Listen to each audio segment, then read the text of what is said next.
अस्सलाम वालेकुम व्यूअर्स, मैं हूं महारोश खान और आप देख रहे हैं मेरा चैनल बिप्ता। परिज़ात ड्रामा तो आप सभी ने बहुत शौक से देखा। कुछ लोगों ने इसकी आखिरी किस्त सिनेमा में जाकर देख ली है और कुछ लोगों को अभी भी तजस्सुस है कि इस आखिरी किस्त में हुआ क्या। बहुत से लोगों को इसकी एंडिंग अच्छी लगी और बहुत से लोगों को इसकी एंडिंग बुरी लगी। परिज़ात के बहुत से किरदारों को बहुत पसंद किया गया। इन्हीं में से एक किरदार कमाली को भी बहुत मकबूलियत मिली। मुखिल हो सकता हूँ सर? जी सर, मैं जानता हूँ, मैं कब मुखिल नहीं होता। तो आज मेरे साथ मौजूद हैं परिज़ात ड्रामा के किरदार कमाली अंकल, जो खुद भी एक मशहूर अदीब, शायर और ड्रामा निगार हैं। तो आइए बातचीत करते हैं इफ्तिखार ईफी उर्फ कमाली अंकल से। तो अंकल, सबसे पहले तो आपका बहुत शुक्रिया कि आपने हमारे लिए टाइम निकाला। आपका शुक्रिया जी, आपने मुझे इंटरव्यू के लिए कॉल की। अच्छा, सबसे पहले तो ये बताएं कि परिज़ात ड्रामे में आखिर क्या मुख्तलिफ था जो इसकी फेमस होने की वजह बना?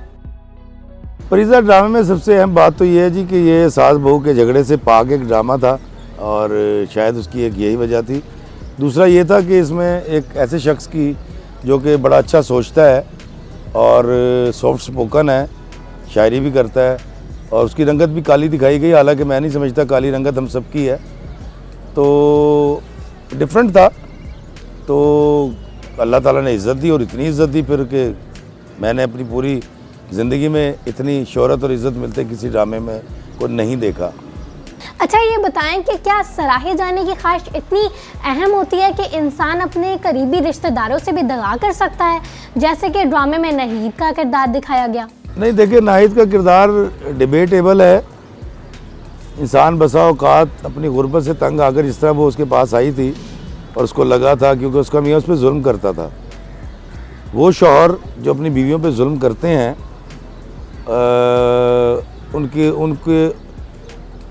उनकी ज़िंदगी में किसी परिज़ात की हमेशा जगह रहती है, लेकिन जहाँ मोहब्बत और प्यार घर में मौजूद हो, मियाँ बीवी के दरमियान हो, वहाँ किसी चीज़ की गुंजाइश नहीं रहती। मोहब्बत कोई गुंजाइश छोड़ती नहीं है।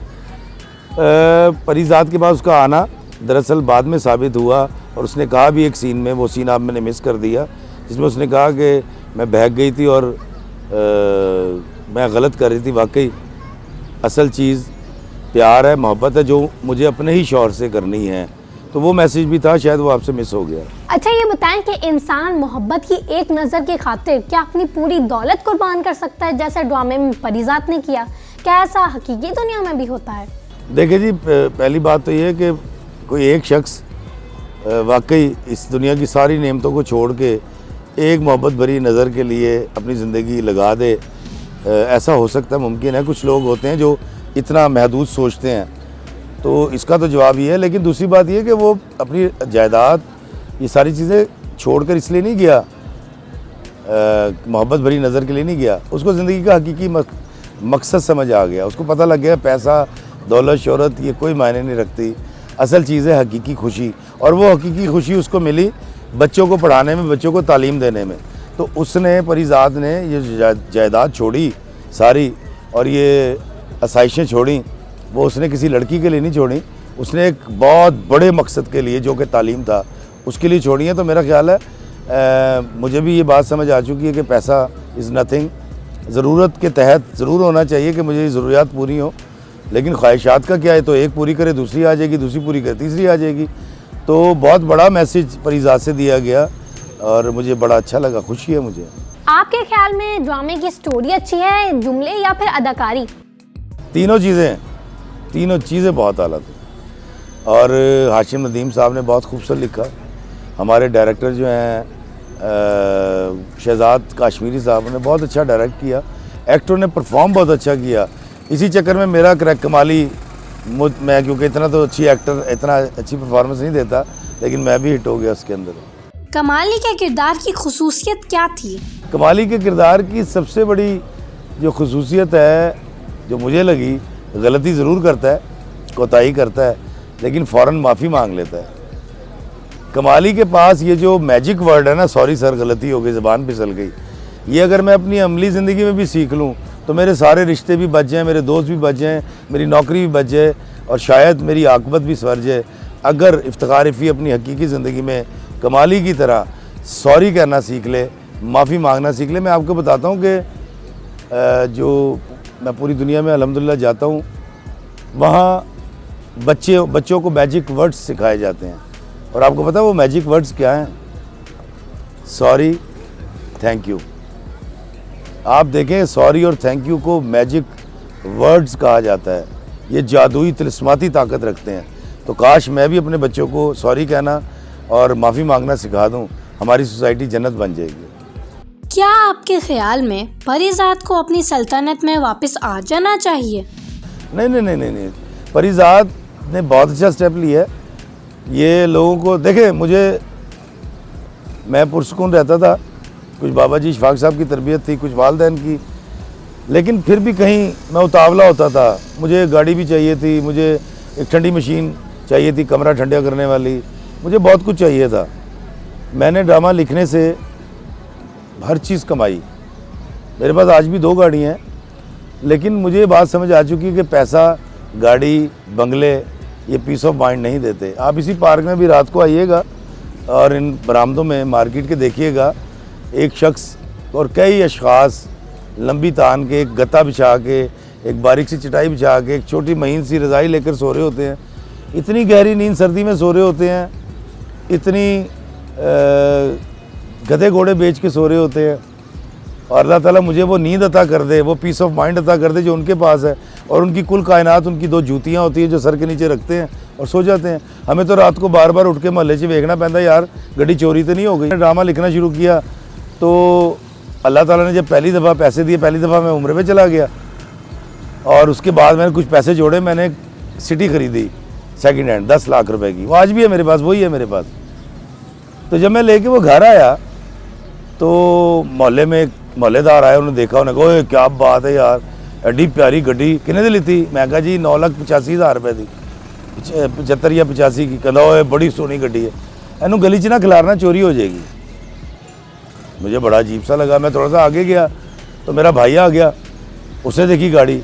मैं कहा यार, कहता वाह वाह क्या कंचा पीस है इफ़ी भाई, इसको गली में ना खड़ी कीजिएगा, चोरी हो जाएगी। मैं कहा यार, खैर आगे गया, अम्मी आ गई। अम्मी ने देखा, दुरूद शरीफ पढ़ा, फूका, आयतुल कुर्सी पढ़ के फूकी, कह रही बेटा बहुत अच्छा, मुबारक हो, बस तूने इसको गली में नहीं खड़ी करना, चोरी हो जाएगी। अब मेरा डिप्रेशन बढ़ता जा रहा है। मैं कमरे में गया, अब्बा जी के पास बैठा, मेरी बीवी ने खाना ला के दिया, मैं खाना खा रहा हूँ, मेरा छोटा भाई आ गया 4थे नंबर का, कह रहा इफ़ी भाई क्या गाड़ी है यार, बस इसको गली में ना खड़ी करना, चोरी हो जाएगी। मैनू डिप्रेशन है ना वध गया। मैं खाना छड़िया, गड्डी 'ਚ ਬੱਚਿਆਂ ਨੂੰ ਭਾਇਆ, ਸਹੁਰਿਆਂ ਵੱਲ ਗਿਆ ਛਦਰੇ, ਉਹਨਾਂ ਦੀ 2 ਗੱਡੀਆਂ ਬਾਹਰ ਕੱਢੀਆਂ, ਆਪਣੀ ਗੱਡੀ ਸਭ ਤੋਂ ਅੱਗੇ ਲਾਈ, ਉੱਤੇ कपड़ा पाया, ਉਹਨਾਂ ਦੀ 2 ਗੱਡੀਆਂ वापस ला के रक्शे 'ਚ बैठ के घर आ गया।